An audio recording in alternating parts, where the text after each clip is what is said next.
Hello there! Welcome back to The Spell, where I have apparently forgotten half the stuff I've done so far.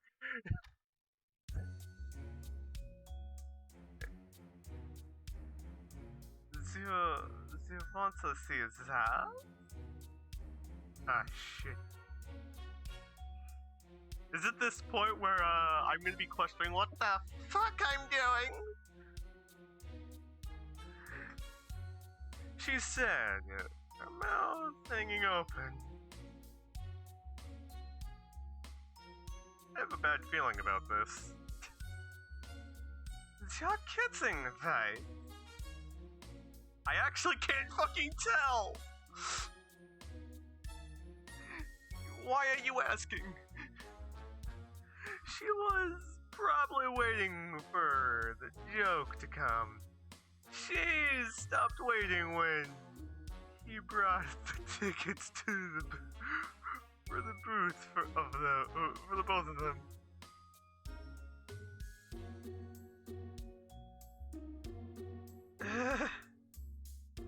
By the way, we're going Dutch on this.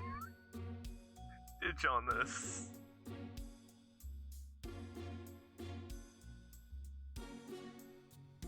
My brain has officially stopped working. Please come back when it decides to answer. He couldn't possibly pay for her. It would probably be too gentlemanly for him.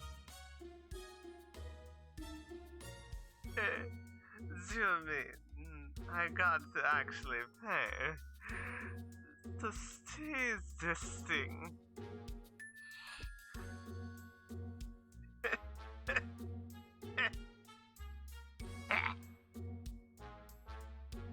Welcome back to absolute pain. My brain has actually stopped to work. Why?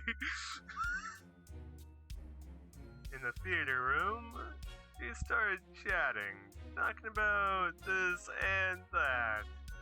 He actually listened to her. He didn't answer her. He couldn't. He couldn't. She might get the wrong idea if he had.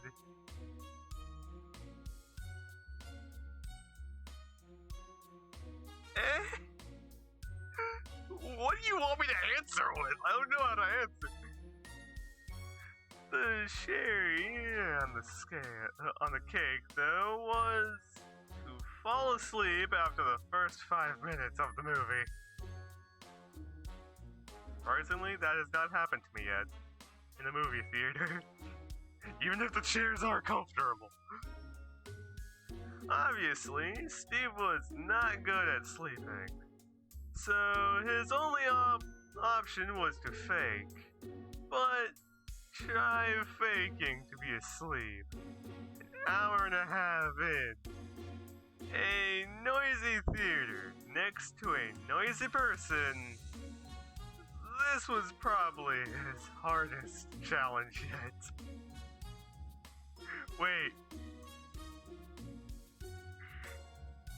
Why did you suggest that movie? Please tell me there were at least some good ones. Could have went and seen to at least make this bearable. That hour and a half was true suffering for the both of them. He had to suffer himself, but he only wished Eloise wouldn't mess his plan up afterwards. That can be solved. That can truly be solved. Hopefully. But she did. Damn it. Was right. I don't like it when that happens. When Eloise heard how Steve treated Roxanne, she completely lost it so much that she spontaneously involved her for dinner. probably to make Steve pay for his sins. Could make the job a tiny bit easier? Maybe? He paid for the absolution in his mind. Anything to run away from the situation. Instead of saving him though, Lois's friend tried to escape this disaster on his own. On her own. I guess I'm gonna go now. You ain't running away from this. No one runs away from Steve's suffering.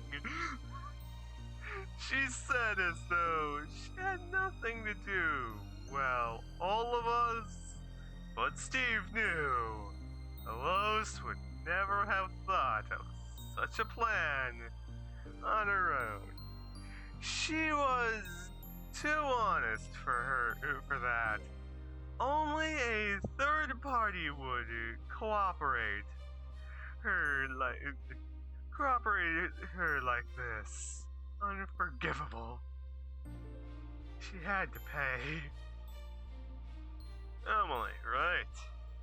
Would you like to do us the honor of dining with us tonight?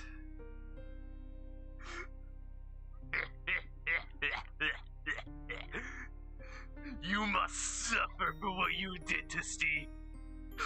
No. You won't escape that easily, he laughed. In his head, as would a cheap villain. I actually look at like the last couple seconds, she's like, oh god.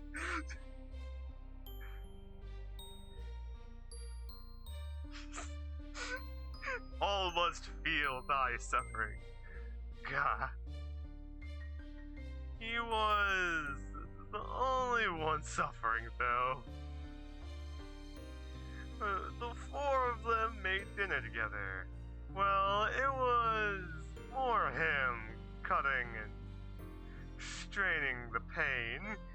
The two girls washing and peeling, and Roxanne commanding and giving cues. Why isn't she helping? I'm with two children! He didn't want that at all. At least he didn't want Roxanne to reciprocate. What if she poisoned the food? Well, he was not looking. What if she was a poor cook? What? It was bad enough that they had to eat vegan. If she ruined the whole dinner on top of it, he would be extremely disappointed. And Lois would be disappointed too. And since Lois would be disappointed, then obviously he would be even more disappointed. Oh god, it goes down the rabbit hole from there! I've heard that vegan food isn't that horrible? But sadly, I actually like having meat, thank you. As I piss off all the vegans. Come on, meat can't be that bad. For fuck's sake, they actually have a gluten-free stuff, so the time they actually pull something that actually has all the freaking benefits of meat, while not having meat would actually, then in that case, I'd be okay with it. Only if it has all the benefits of meat. Every single one. Maybe a select few downsides. But pretty much all the benefits. In that case, debatable. But I like meat. You can't take it away from me. Okay, I need to swipe. but Roxanne was good. Better than him, at least. He was not scared to give her credit. Good. He had his eyes fixed on her during the whole cooking process, just in case. Yet, she was everything but suspicious. She was not only great with food, but also with kids. She was a teacher after all. He saw her with eyes that she clearly cared for the two girls. Well, she's a teacher. That should at least somewhat be in there. Like the heck? I'm not a professional. Maybe a professional asshole at times, but I can figure out that this would make sense. They laughed together. The three of them, he cooked at them. He looked at them with a feeling of longing, thinking how great it would be if only another crimsoning. I'm gonna forget that word either way if I keep on trying. Would have brought them all together.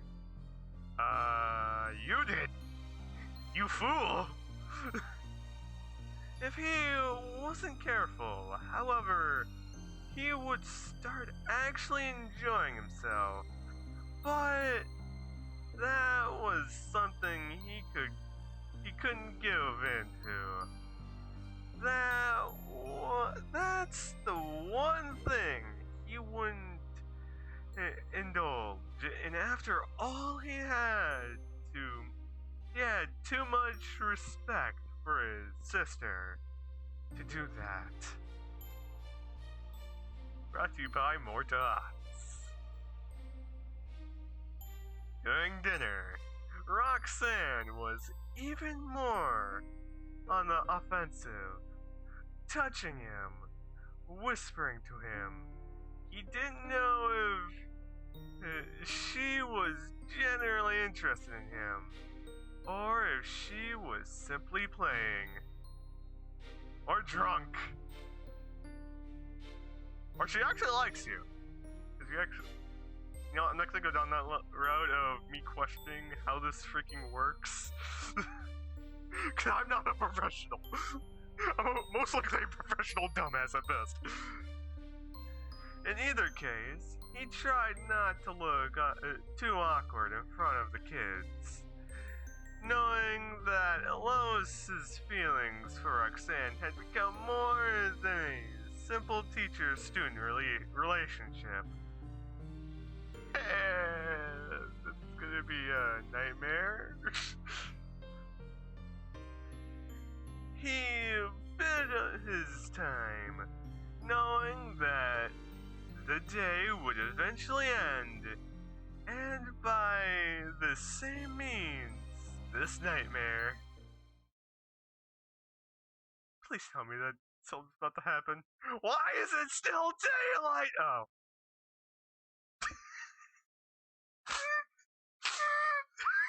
Why was that my first instinct? God dang it! After eating, Roxanne and Steve started the drinking contest. First by playing the old maid game, then by playing Hold'em poker, and she is swaying back and forth. Lois and her friend had disappeared into the living room. By that point, so he was dealing with the witch on his own. They had taken at least 8 beers each, and he was close to his limit. Shit. This is gonna be entertaining. What was his usual expression? Does he look natural, right? Is that moving normal thing? I don't know. I'm an idiot. Yes, I'm drinking, but last thing. How am I supposed to know? Didn't know. He was completely wasted. The best strategy he could find to make sure Roxanne didn't see through his disguise was not speaking. I don't believe your focuses. You must be at your limits by now. Just give up. God damn it. She's trying. At least she knows that he's near his limit. To think she was able to still stand like this. If he wasn't so good at poker, he would already be knocked out at this point. But she was losing almost every single hand, and she was still able to speak, and even bark, for that matter.